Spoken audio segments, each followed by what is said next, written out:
Sackeville, Vice President and CIO of LIMRA and LOMA. He is joining us remotely. We've got Raj Ramani, Partner, America's Customer and Growth Leader at EY. And we've got Satish Krishnan, Vice President, Account Management at Equisoft. Melanie Henderson, unfortunately, was not able to join. She had a bit of an emergency, so she is not joining. So we're one panelist down, but I think we can make up for it with the folks that we have here today and any great questions from the audience. So I encourage you to raise your hands and challenge us. I'm going to let each of our panelists introduce themselves real quick before we get into our session. So Kartik, maybe you can kick us off and give a little introduction for you. Yeah, happy to. Thank you very much. Can you hear me okay? We can. Oh, wonderful, wonderful. So thank you all for having me on this distinguished panel. I hope things are okay with Melanie. And thank you to my Equisoft friends for bringing such a crucial topic at the forefront at ITC. Thank you to the Mandalay Bay for hosting the event and to the staff. I mentioned it earlier to our friends in the conference. It's not easy working a conference, right? And it's certainly not easy when you have someone like me, hybrid and remote. So happy to be here. My name is Kartik Sackeville. I serve as Vice President and Global Chief Information Officer for LIMRA, LOMA, LL Global. We are the world's largest and oldest nonprofit trade association, working across the world with 1,400 members across 71 countries, focused on life insurance and annuities, group and worksite benefits, and retirement. I just recently completed my 4 amazing years with the association, and my insurance industry experience dates back to Liberty Mutual, where I was for about 10 years, multiple roles across multiple lines. It's a pleasure being with you. I am here virtually this year, coming to you live from Dover, New Hampshire, here on the Eastern Seaboard. And since I am the only presenter up on this panel that is virtual, I want to give everybody the obligatory heads up that if you hear a dog barking in the background, losing its mind, it's probably another dozen boxes from Amazon Prime. So it's not you, it's me. Thanks, Kartik. Rob, you can introduce yourself. Thank you. Always tough following Kartik, but I want to thank Equisoft for having me on this panel. My name is Raj Ramani. I'm a partner from Ernst & Young out of the New York office. Responsible for what we call our customer and growth offering, and that's really around front office. So think about marketing, distribution, customer contact, customer experience, which we will probably call engagement going forward, and new product innovation. So I spent my entire career in financial services, first half in banking, second half really on the insurance side, and I focus across the different parts with P&C, life, and reinsurance. But very excited to be here today on this panel and looking forward to the discussion. Great. And Satish? Thank you, Val. Satish Krishnan. I head up the U.S. accounts for Equisoft. Been in the industry 20 plus years, do not want to date myself. Started my career 25 years ago in the insurance, the carrier side of the business, both from an operations and IT perspective, but spent most of my life providing solutions to insurance carriers in terms of policy admin or digital solutions. Look forward to this discussion. I think Dan had really set the path for us to talk about customer experience, so looking forward to a good discussion. Great. So we're going to break today's session and panel into 3 phases. So we're going to start with initial engagement. I personally, I'm in sales support, so I'm working with new carriers, doing demos and presentations all the time. I have to say all of this is super relevant, so I'm really excited to hear what comes out of today and some of the ideas that we discuss. So as I mentioned, we're going to start with phase 1, initial engagement. So this is really, the marketing and uncovering the needs. So how do you get the attention of those consumers? And as Dan mentioned, there's all sorts of new mechanisms and ways that those consumers are looking to, how do I know that I need insurance? Maybe I don't want to work with an advisor. So we're going to delve into that. The marketing and discovery phases of the policy lifecycle are so important because they really set the tone for the client's relationship to the organization going forward. And a truer statement couldn't be told. streamlining the amount of time and effort required from the consumer, and delivering value in the form of education about their needs and potential solutions is critical to building a foundation for a long-term relationship. So really, how do we gather and get their attention and get them to then purchase and buy? And how do they know what they need and how to move forward in that process? So we're going to kick this off to Kartik. What are the key CX challenges and opportunities that carriers need to think through when a potential customer is first engaged, either by an advisor or through a direct digital solution? Yeah, thank you. Great question. First off, I do agree with Satish. Dan was just phenomenal, right? What a way to kick off a workshop on customer experience. I've always been enriched by every conversation I've had with him, so thank you, Dan. So great question. Let's level set, right? First off, we need to give our industry holistically a ton of credit, right? We have done a ton of work over the past several years in doubling down on thrusting CX to the forefront of industry opportunities that we need to go after. I mean, this workshop is prime example of that. The flip side to that, though, right? The other side of the coin is we've not done so great in terms of relative scale in the past, right? And we've kind of taken the adage, or that insurance is bought and not is sold and not bought, and we've taken the industry and intertwined everything around that self-deprecating, bemoaning archetype, right? And built an entire industry around it. So there is that. So second, a few years ago, when we started talking about digital, and we started talking about the rise of robo-advisors, the natural question came up, as it always does, when we talk about technology disintermediating a line of business. Is it digital or is it human, right? So, and my response to that, the answer is both. The answer is both. This is not a binary choice, right? So regardless of how sophisticated digital prospecting, digital selling, and engagement gets, we cannot underestimate how crucial agents and advisors are today and shall continue to be over the next several years, right? People want to continue receiving sound financial advice from other people, right? They might leverage digital instruments for many things, simpler things, engagement activity, but they rely on that inherent trust and that human-to-human relationship, right? And I think that is probably not going to change dramatically. Now, secondly, in my opinion, the challenges and opportunities are relatively identical for delivering on the promise of exemplary customer experience, right? If you want to keep your customer or your prospect in a digital setting or otherwise, my opinion, you just need to remember the word keep, right? KEEP, and I'm an IT guy. We come up with acronyms, so keep is my acronym as well. So first one is knowledge. Know your customer, right? Know your customer, whether it is via digital means and analytics that we collect, or when you sit down across the table from a potential customer, a prospect. Know your customer, and it's not because we want to sell somebody more stuff, right? It's not because we want to sell them more stuff. It's because you can use this knowledge to deliver on the obligations. As an industry, we have obligations to our customers, right? It's the right product to the right people at the right time. So number one, know your customer. Number two, the first E is empathize. Knowledge of the customer, I think, is one part of the equation. Don't just know them, understand them. Understand the customer and understand where they are in their life cycle, right? In their life. What is it that they're trying to accomplish, and how we can help them get to their goals. This is a little bit trickier in a digital setting, right? But obviously it's not impossible thanks to analytics and AI. The third E I would add is engage. So provide engagement through digital means such as IoT, a focus on health and wellness, or even face-to-face interactions when we're talking about agents, right? So engagement is critical and key once the sale is complete. I was taking notes as I usually do when Dan speaks, and Dan talked about John Hancock, the Vitality Program, and Brooks Tingle. Mr. Tingle is on our board of directors for LIMRA, LOMA, LL Global, and Dan, just about the time when you interviewed him, I interviewed him for the LIMRA Life Insurance Conference. I think it was around April.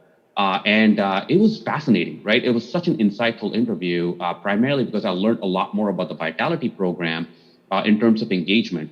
Do you realize, thanks to Vitality, John Hancock now has 40 engagements or 40 touch points with their customers on a monthly basis, 40 interactions. I mean, that's pretty phenomenal, right? Hancock Vitality is definitely the most well known, but I know most of the industry is looking to focus and lean in on maximization of that engagement. And the last thing is the P in keep, right? Is preferences. Provide our customers with this omni-channel experience and engage them through these multiple channels: digital, web, IoT, robo-advisors, face-to-face. At some point, once you understand your customer, you will understand the way they want to be engaged. Someone who's a Gen X or a millennial won't necessarily want to engage with the way that a Gen Zer would, right? So you need to be able to tailor your offering and engage with your customers and meet them where they are. So if you want to keep the customer or prospect, keep them happy, engaged, just remember keep knowledge, empathy, engagement, and preferences. So digital or human, that's always the age-old question when we talk about CX. Like with Dan's son-in-law's Peloton example, right? CX is not making sure your customers remember your product. Like he said, people don't remember you're stepping on a recumbent bike, right? CX is not about making sure your customers remember your product. CX is about making sure your customers remember how you make them feel by virtue of your product, right? So it's a little bit of a long-winded response, but I think the answer is both. It's not a binary. It's not digital or human. I think the answer is both. Digital can learn a lot more from the human interaction, and humans can certainly learn from digital interactions in terms of how you can engage with your customer and provide that snappy, quick performance and turnaround. Excellent, thanks. Anybody from our panel here? Yeah, I totally agree with what Karthik said, but I think the main point that I walk away with in any customer engagement is the first time you have a customer in front of you, that sets the stage for the rest of the history for that client. Yep. So it is critical that first interaction is the best interaction that you have, and everything else is excusable down the road as you make mistakes, right? So I do totally agree that we do, as insurance carriers, need to be flexible. We need to know our clients. We need to know how to interact with them. Each of them have their own little nuances in how they want to engage. I'm totally bought into that, and it is important that today, if you look at the consumer, they have very little patience. I mean, they have so many other alternatives to look into. So why, you talk about, Dan talked about vitality. That's a great thing. I think product is the first thing that comes to play. I mean, it's not just simple traditional products that we sold for the last 30 years. I think these products are more sophisticated today. They actually align with the lifestyle of that consumer today. So if that product doesn't align to that, you already are, on your back heel at that point. So as insurance carriers, we have to look at what's that product that is going to sell and that makes some meaning to them, right? That gets them into the door. The rest of it is how you service that business and how do you take that forward. And that sets the stage for it. So totally on board on that.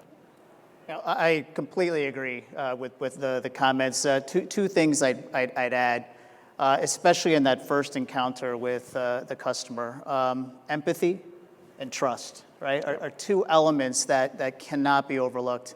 We're in an industry where it's difficult to understand products. To Stisha's point, they haven't changed, but it doesn't mean that everyone understands them. Yeah. And so how do you establish the empathy part, listen to what the customer's really trying to gain? And here's where it gets tough. What if they're coming online? What if they're coming through one of the omni-channels we talk about? Well, how are you going to listen in that equation? So this is where we look at, and we'll have a discussion around technology, you have to look at the different ways that you can establish that. Trust is a very loaded one, right? You start to look at the information that's out there, the information that you need to underwrite, the information that you want to establish. How do you get that trust factor going? How do they feel comfortable giving you information? Are you protected? It's introduced a whole slew of stuff that you have to figure out as an organization. Cyber is a big one, right? So like if I give you all my information, is it protected, not protected? Where's this going to go? So all that may seem trivial, but that first interaction with that customer sets the stage for how they'll operate and interact with you going forward. So it's key that you establish that right out of the gate. Excellent. Important first phase. We can move on to phase 2, which would be policy application.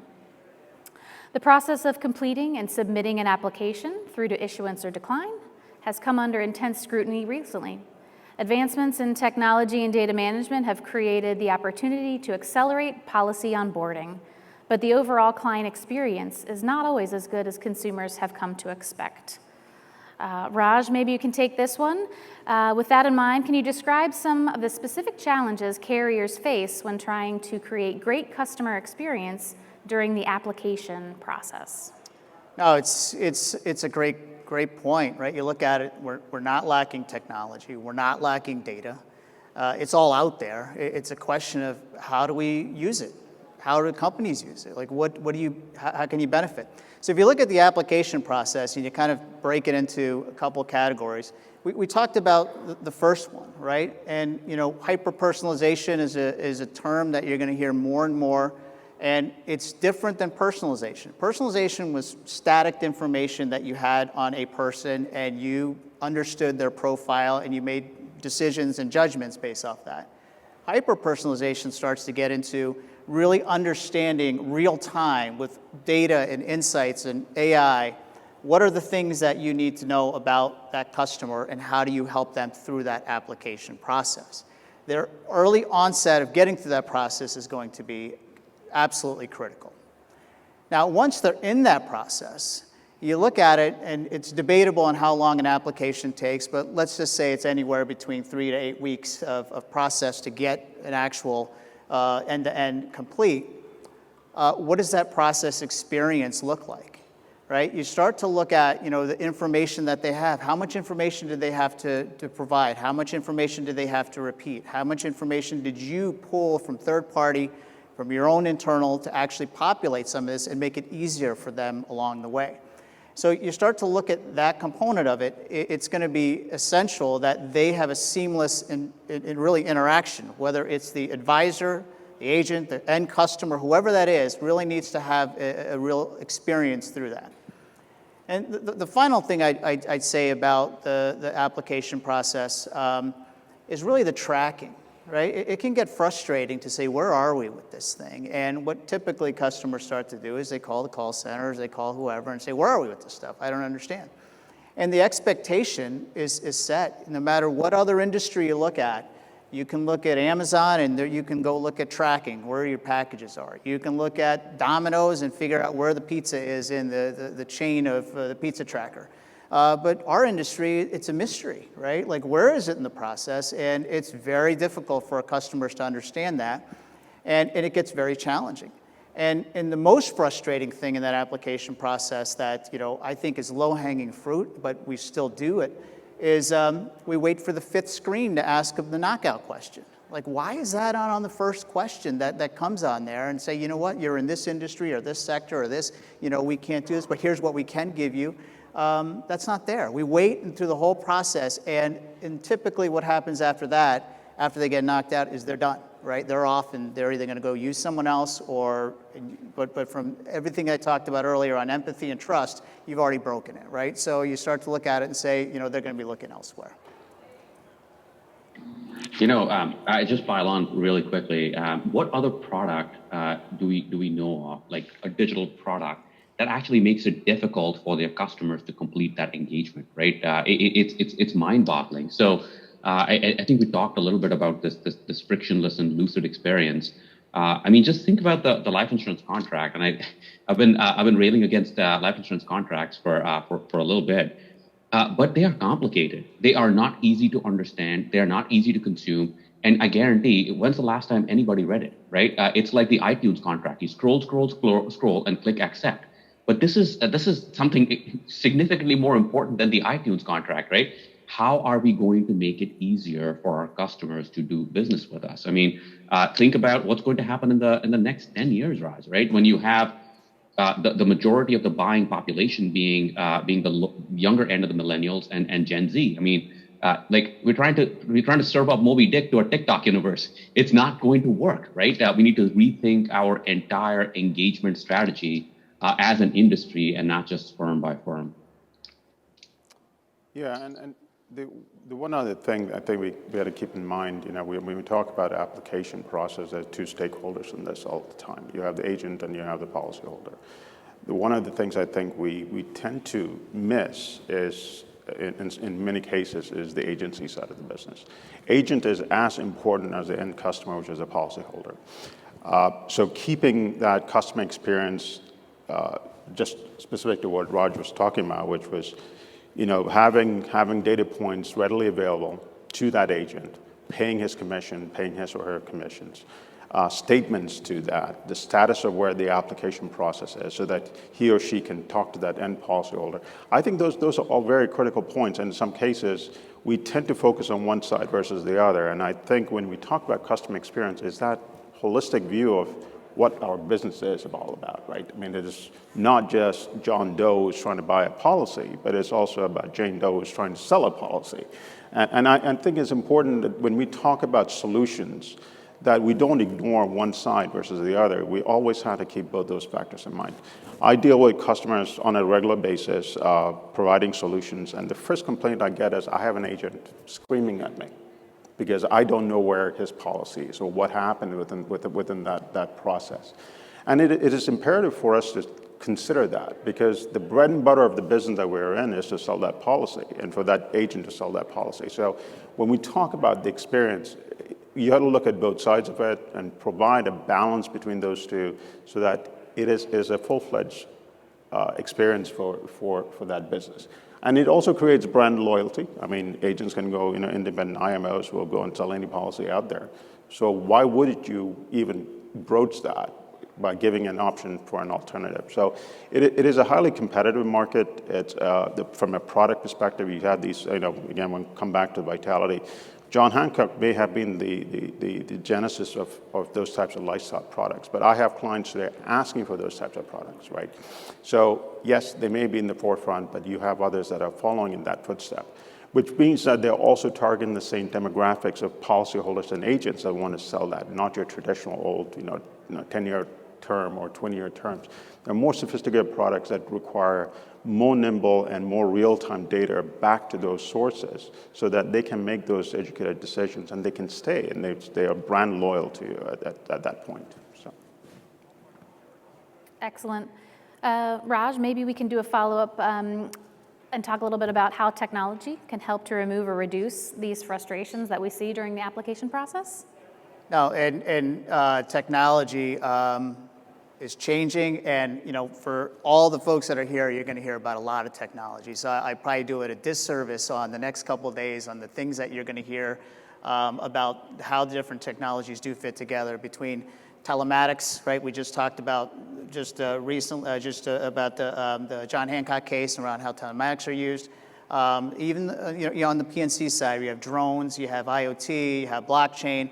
A lot of different things are helping in that process, but the one thing I would want to talk about is what do you do with this information, right? Because I think it's fair to say you guys are going to walk away this week understanding a lot of good technology that's out there, what it means, what it can do, and you're going to go back to your offices and say, well, I'm back to the same environments that I was always in. Like, what do I do with this? How do I actually make this thing work? So a couple things that I'd offer. Legacy system modernization is a big theme that is going through the industry right now. I think historically when people said that meant the $300 million projects that you have to make wholesale changes on. I think the world of technology is enabling this to do it for much cheaper and faster.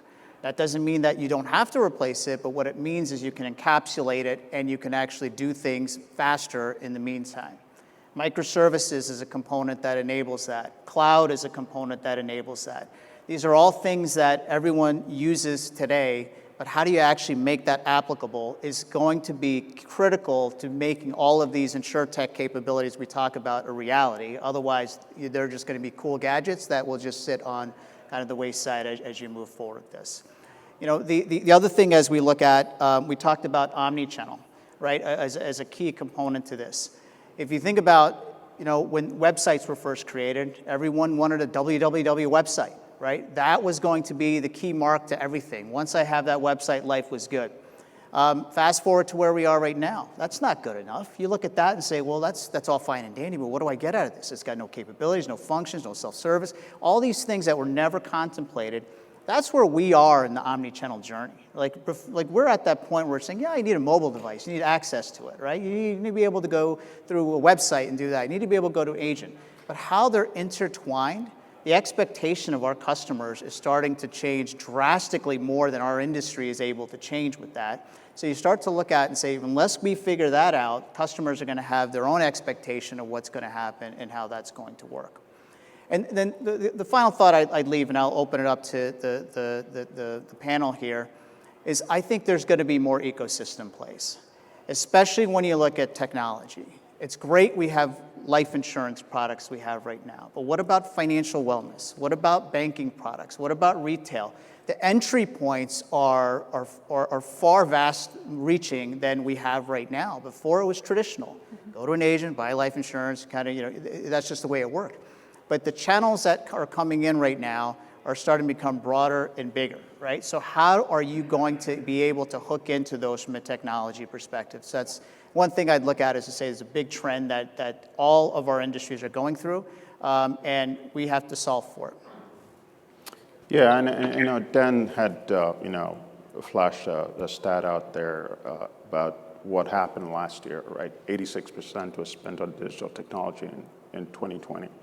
That was not the case 2 years ago. If you had asked anybody else, yes, the industry had always moved towards advancing towards digital, but not at the pace that we want. But we had a pandemic that actually forced companies to think outside the box.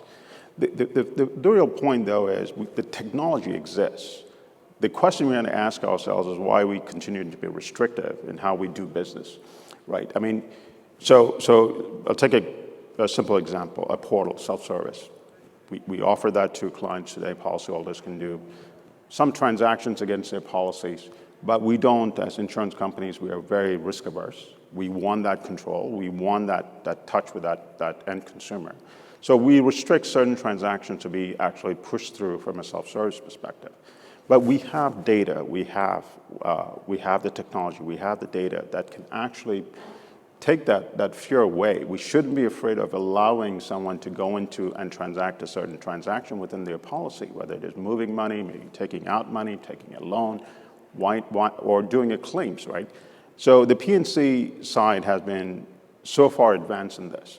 They've gone from, you get into a fender bender with your car, it takes 6 to 8 weeks at some point. They brought that back down to a week, and now there are companies that actually, pay the claim the same day. You take a picture on your camera, you send it to the insurance carrier, and you have a check that is already deposited into your account. Why couldn't we do that on the LNA side? Why do we have to go through all these adjudications when a claim comes through? Why do we have to prove all that? Certainly there is a counter argument to it that you do want to adjudicate that, but at the same time, we cannot be completely restrictive because the companies that actually move forward are the ones that actually cater to those end policyholders and the agents for that matter, right? So we have to, again, I come back to this all the time. We cannot continue to try to maintain that control as much as we can, but we have to relax at some point, and we have the technology there to do it. So I'm gonna pile on to that. Something Raj said jumped out at me, right? We're all here. This is going to be a pretty energizing event, right? ITC is always an energizing event. You leave with a ton of insights, and then you go back, and it's easy to fall into the old habits. I would say 3 things that are important for us to keep in mind as industry leaders to make sure that we continue to champion the promise of CX. Number 1 is culture, right? So Peter Drucker said, culture eats strategy for breakfast, and I think it's easy for us to fall back into our repeated habits without leaning in hard on culture. I'll also say it's relatively straightforward to implement technology, right? And technology continues to progress. Processes are easy, but culture is the one that's going to be the make or break. And regardless of where an associate, an employee in your firm is, whether they're in the recesses of the back office, right, underwriting or IT operations or cybersecurity, or whether they're on the front lines and they're a CSR on the phone. Every single individual across your value chain, across your corporate value chain, is responsible to champion the cause of customer experience. So that's number one. Number two, Raj talked about platform modernization. I can tell you, you are 100% correct, right? There's a significant amount of focus on modernization of all these back office legacy systems that we've accrued over decades across the industry. So that's the challenge with being a mature, established industry, right? We have some carriers that go back 175 years. So not only do you have these institutionalized processes that have been brought forward and mushroom and manifest themselves in systems, but we've had systems that haven't been replaced because they work. Why fix it, right? Let's focus on the quote strategic programs. And now they're a collective anvil and a burden around it's an albatross around our neck, right? We can't necessarily flourish and fly without shaking off some of these legacy systems. I'll give you an example. So starting in January of 2020, LIMRA and LOMA, we partnered with McKinsey & Company to do a task force on emerging technologies. So we had 3 subcommittees, we had 13 senior executives from across the industry as our champions, and we had about 52 business and technology leaders that worked together 12 to 14 months to surface some really insightful and actionable research. So that's available on LIMRA.com under the Emerging Technology series. But what jumped out at us through that, just one data point, we fielded a survey on the way to the research. 54% of carriers reported that their billing systems were built in the 1990s, right? So predating Friends, predating Seinfeld. How do you provide a single customer bill when you have 4 different billing systems and all of them date back to the 1990s? I mean, that is the challenge that we're trying to fight against. The second thing I would add on that front with the Emerging Technology series is data and analytics. So look, everybody's been talking about artificial intelligence, AI at scale. I guarantee if you ask about 10 of me what AI means, you'll probably get 12 different responses, right? But AI at scale will be entrenched, will become a reality across our industry and ubiquitous sooner than we know it. The challenge isn't AI. Everybody's all in and bought into AI and machine learning, right? You peel back that layer, that first layer, the challenge is the underlying data, right? So good AI models plus bad data equals bad AI predictions, right? I urge all of us to make sure that we're looking at our data. How are we going to provide a hyper-personalized customer experience and customer journey to your customers without making sure that you have access to clean, secure, reliable data to be able to make those predictions? So 3 things. 1, data and analytics, AI, focus on the data strategy and governance, critical. Number 2 is making sure that you're paying down our technical debt, right? And number 3 is influencing our corporate cultures. Excellent. So we're going to move into phase 3. So we've engaged our customer successfully. They have now purchased something. They have a policy. Service and claims, phase 3. Life insurance customer service has improved dramatically over the past few years, but for many consumers, the experience can still be uneven. It's not always possible to make simple changes to their policy in a quick and easy manner. So Satish, we're going to hand it over to you. What are you seeing amongst the life insurers you deal with in terms of those who have customer experience challenges around service versus success stories of those who have gotten it right? Yeah, that's a good question. You know, I truly believe there isn't a silver bullet out there that one piece of action that you can take to improve customer experience. I think the panel before Dan McCoach before this, and of course this panel talked about this in multitude, which is there's several factors that has to come together to gain that customer experience, from product strategy to technology to follow through, using the data appropriately. And the companies that use that and in the right balance are the ones that are in the forefront of customer experience. I think every company out there is marching towards customer experience. The question is, what is the degree of perfection that you're trying to achieve? The ones that do well are the ones that use all these different factors and put it into a perfect balance to achieve that customer experience. You know, I think last night at dinner, I was just speaking to a friend of mine, and we were talking about 20 years ago. I mean, I'm sorry, not 20 years, probably 10 years ago. We were hiring, it's just an example I'll give you. We were hiring for an actuary. And we wanted somebody coming out of college, a fresh actuary, SOA, SA coming out.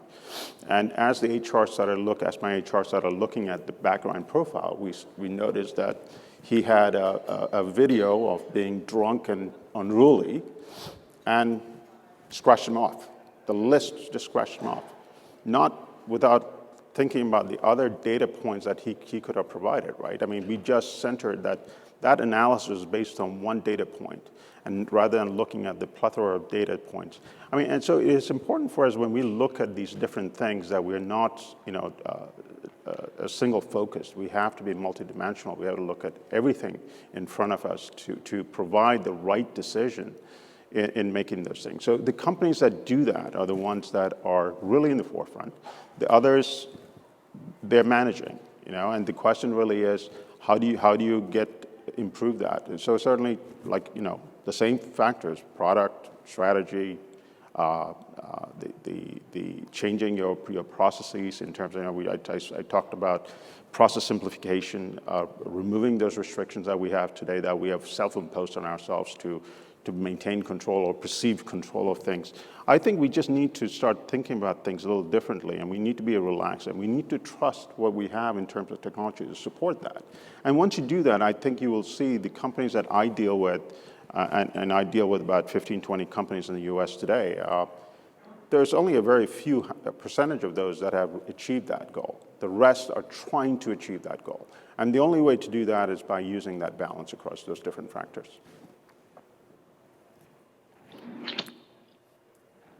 Raj, I got to tell you, and Satish, we promised Melanie when we convened, I think it was last week, that we're not going to talk about an Amazonian experience, right? But since Melanie's not here, but I think what you're talking about is thematically similar, right? Know your customer and provide that interaction and that experience that you have with these e-commerce websites. I mean, why wouldn't I, as a customer, expect that of my insurance company and my insurance provider, the same experience that I get, the ease of doing business, again, clicking a single button and magically 12 Amazon Prime boxes show up on my doorstep every single day, right? I think customers are so attuned to that experience, and they demand it. Yeah, and I do want to add one other thing.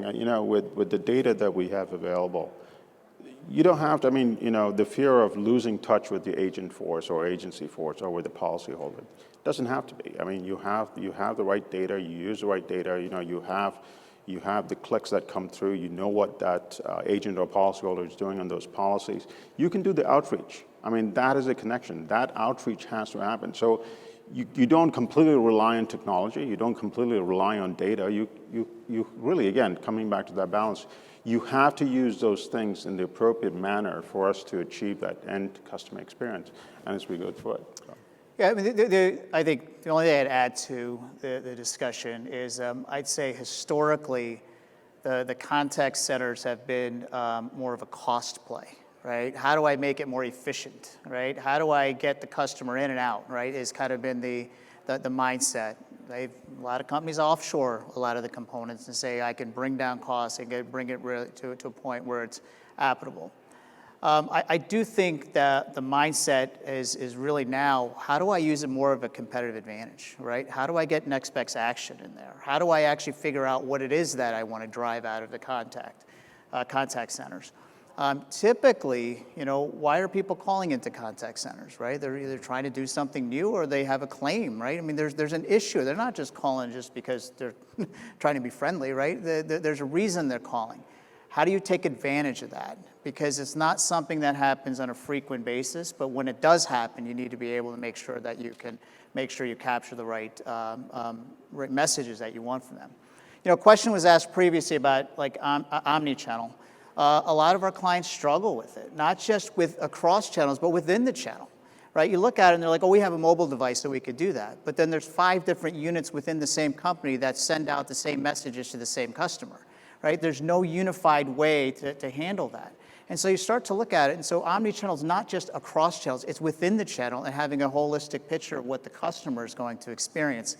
I'll tell you, I have insurance carriers that I have products with that still contact me about getting the same policy. It's like, I already have one, right? So it's like, well, how do you not know this? So you start to look at it and say, we have a lot of work to do on this front. We're in the industry and we see this. People who don't think about this day in, day out, how do you capture? That's the hearts and minds we have. I mean, the stat that we should all take away, and I think Dan had it, was what, 19 trillion of protection gap that's out there right now. Yeah. Like that's a huge number for us to capitalize on and really help what the market needs, right? You look at it and say, why do we need to do this? It kind of speaks for itself on the numbers that are out there right now. And Yeah, LIMRA, LOMA, sorry, Satish, go ahead. No, go ahead, Karthik, sorry. Thanks. We have partnered with our sibling trade associations, right, to make sure that we are covering the maximum number of Americans as possible, right? It's the Help Protect Our Families campaign. But I agree, the insurance gap is just unacceptable, right? Too many people are a paycheck or two away from financial ruin. And Rod, something you said about the way the industry has been doing digitization. Look, it was about 5-6 years ago when everybody got into digital transformation. They're like, yeah, we're all going to digitally transform. How do we know when we get there? We don't know, right? And we really actually have made a ton of strides. I give the industry credit. We're light years significantly ahead than we were. And I think COVID was just a catalyst, right? Digital transformation just skyrocketed. The use of digital technologies just skyrocketed because it just had to, right? I think the challenge with the digital transformation across our industry is we followed the same patterns that we do really, really well. We operate in silos. So when we did the digital transformation of our industry, we digitized claims, and we digitized underwriting, and then we digitized finance, and then actuarial, and then billing. How a customer doesn't care, right? From a customer's perspective, it needs to be one lucid journey. So when we think about customer experience, right, what I've been urging our member companies, our industry, our carriers, that think about the journey of the customer and digitize from that perspective, not because you want to digitize one particular function of insurance. It needs to be across the entire value chain. Yeah.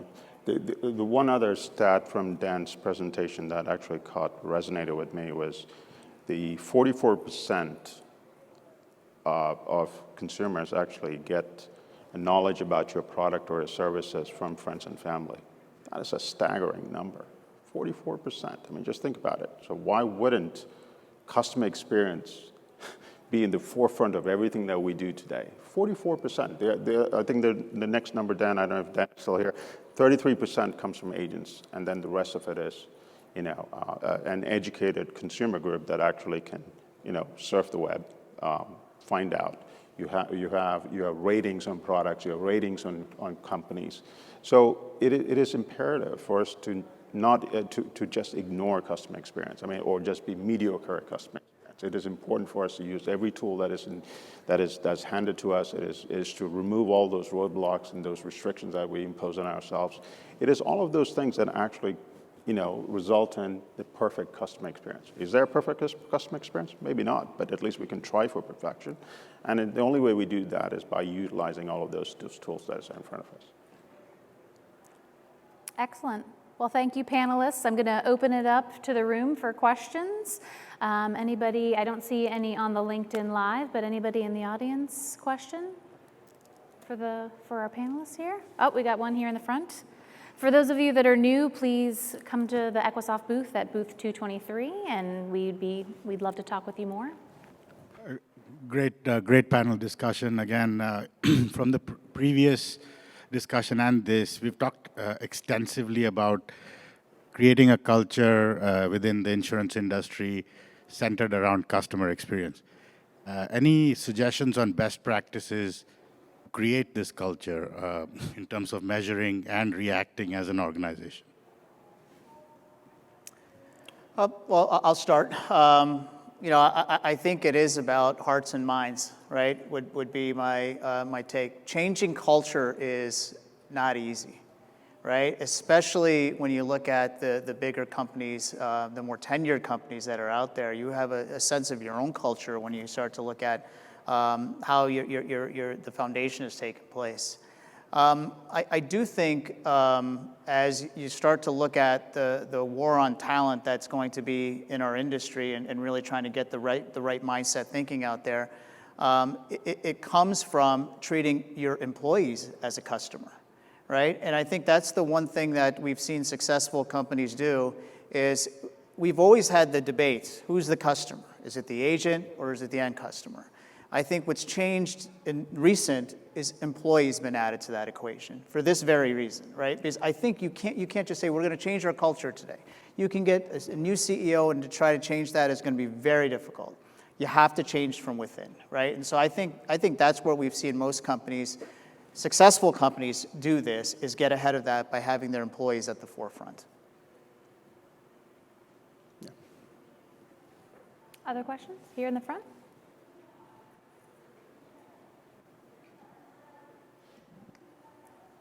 So as with anything else, you're always faced with difficult choices, right? You got to decide where your priorities are going to be and what's going to end up moving the needle. We know that for multiple sets of transformational changes, you can work through outcomes that can be defined. You can work through ROI projections that could say, okay, I'm going to spend $100, I'm going to get back $300, makes sense to go there. But a lot of this is often experiences that are treated as potentially table stakes. And if you're not going to make it happen, then you're going to be in trouble. Many of them can potentially be measured later on, but at the stage that most companies are today, you can't really measure those benefits, right? And you tend to, as an organization who's out there to make profit, oscillate towards the side where you can say, look, here is where if I put my money where my mouth is, I know what I'm going to get back. And yet you then ignore the softer areas that are also important. How do you figure out the prioritization, and how do you make sure that you appropriately make the sort of decisions that need to be made? So it's a challenging question to answer because I think each company has its own little challenges, and you have to actually create a solution that is pertinent to that particular situation. Metrics, we measure the wrong things half the time. I mean, we have to look at metrics from a different angle for the most part. I mean, so, looking at where that complaints are coming from. That's certainly a strategy to look at. But I think we have to look broader than that. You have to look further than your current issues. You have to look at where you want to take the company, where you want to take your product. Who are the end consumers that you're going to attract? Because if you really think about it, I mean, the age group of buyers today are in their 20s and 30s. They're not the folks that are my age and older, and I'm still young, by the way, is that, we have passed our time, and we have done what we had to do for our retirements and our lives. But the younger generation is a whole different. The way they look at things is very different. So why try to solve today's problem that is really a problem of our generation, but really look at how do you solve for the next 3 years, next 5 years? I mean, you have platforms, you have technology that lasts 10, 15 years. Why not utilize those, right? So certainly metrics are important today for customer experience, but I think we have to start also looking ahead of that, not just fixing these patchwork things that we do today, but really looking at it more in that longer term and seeing how we can reduce errors, how do we reduce those complaints with the different products that we have, with the different strategies that we take. Yeah, it's a great question, right? Because I think that we get this question a lot to say, well, how do you measure that? So I guess a couple examples that I look at. When Agile first came out, right? Everyone said you got to do continuous development, you got to implement. And the first question was, that's great, we need to do that. What's the end date? Right? Well, there is no end date, right? It's just like this is how it works, right? Then concept of innovation came out. We need to do innovation. Okay, what's the ROI? It's like, well, it doesn't work like that. So you start to look at the mindsets that the leadership are starting to have. Those are fundamentally not going to just go away. People are going to start thinking of end dates. They're going to start thinking of ROI. But what has started to shift is, to your point around table stakes. We're in a very laggard industry, right? We typically wait for someone to do something, and then someone else does it along the thing. Because someone else has it, let's do it, right? That's how we move along. We've kind of slowly inched along as we moved through the life cycle of the past century, even with insurance. But if you start to look at the incumbents that are coming, the new challenges that are coming, technology company wanting to sell, people wanted to self-insure, right? You start to look at the dynamics of the world. I do think leadership is starting to have a new mindset now, right? To say, you know what, it is a little bit more table stakes. Does that mean that everyone's going to get a free check to go do everything? No, right? But I do think, though, there's more leniency to having this discussion for the right idea, for the right thoughts, because I think there's more appetite because they recognize that something has to happen. I think we might have time for one more question. Anybody in the audience? In the back?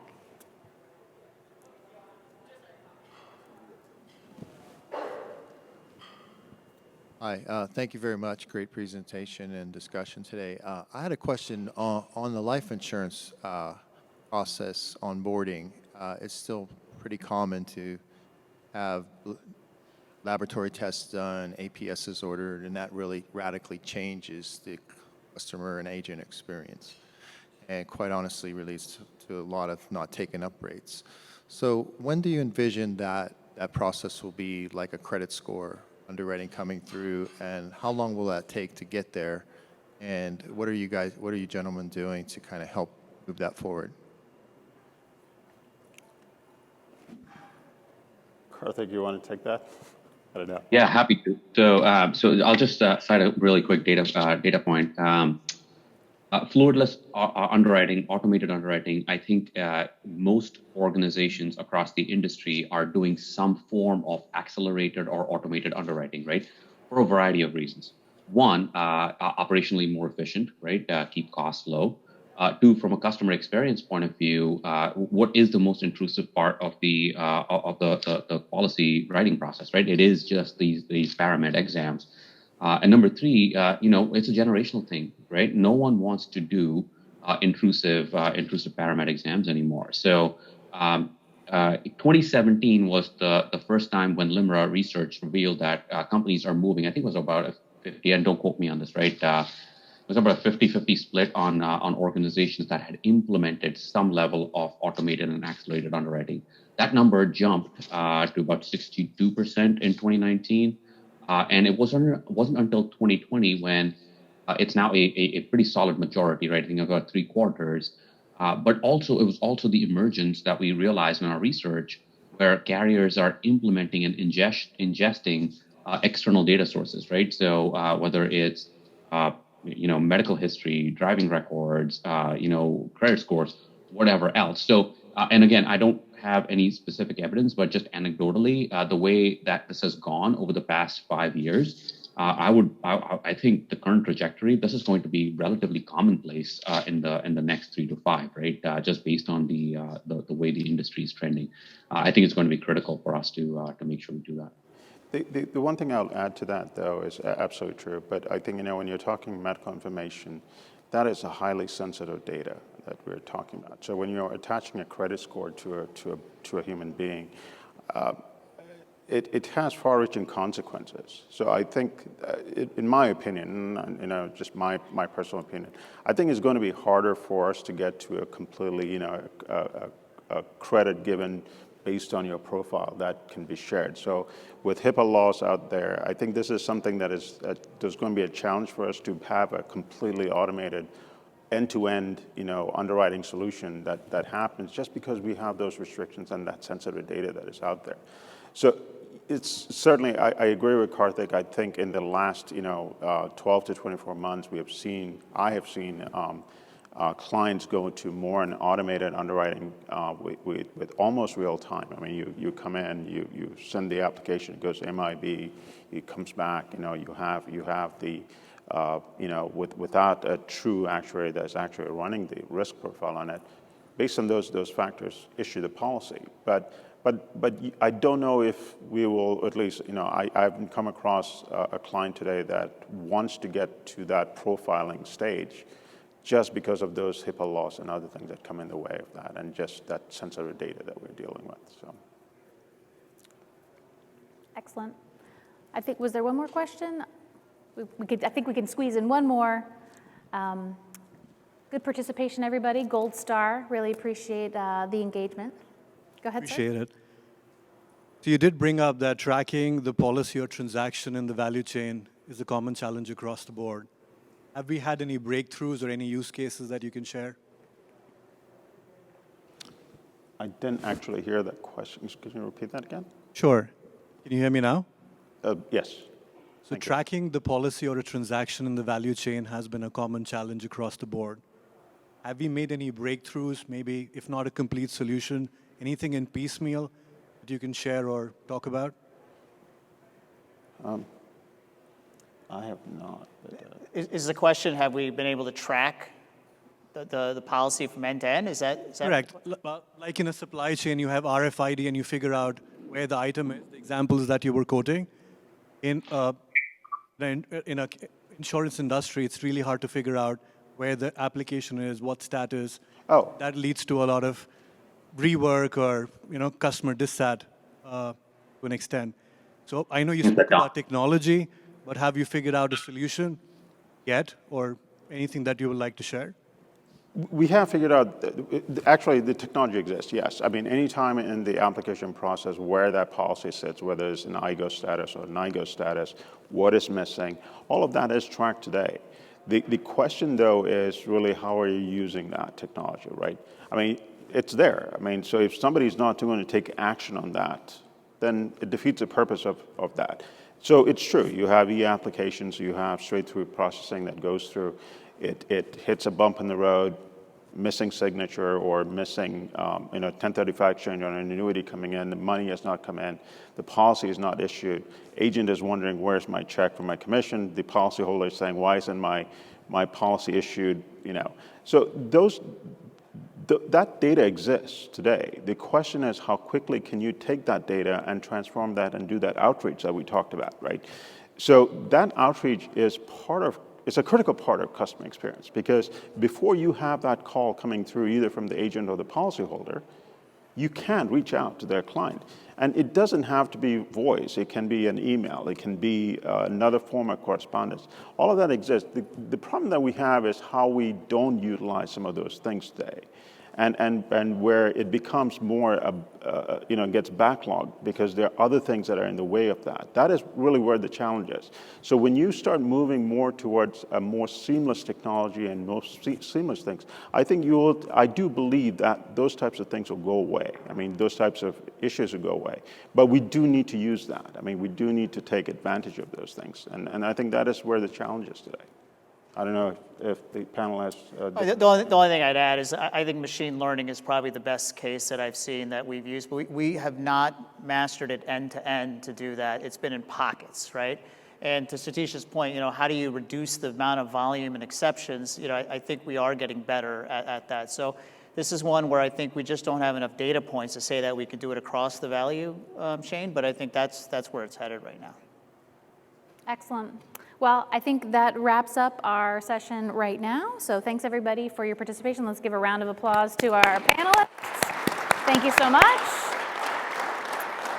We're going to do a quick turnaround, but stick around for session 3, Unlocking the Power of Data-Driven Customer Experience with another very seasoned set of panelists. So see you in a couple minutes. Thank you. Great job, Valerie. Great job, guys. Thank you. Thank Kartik. Have a great day. Thanks, Bye. Kartik. As well.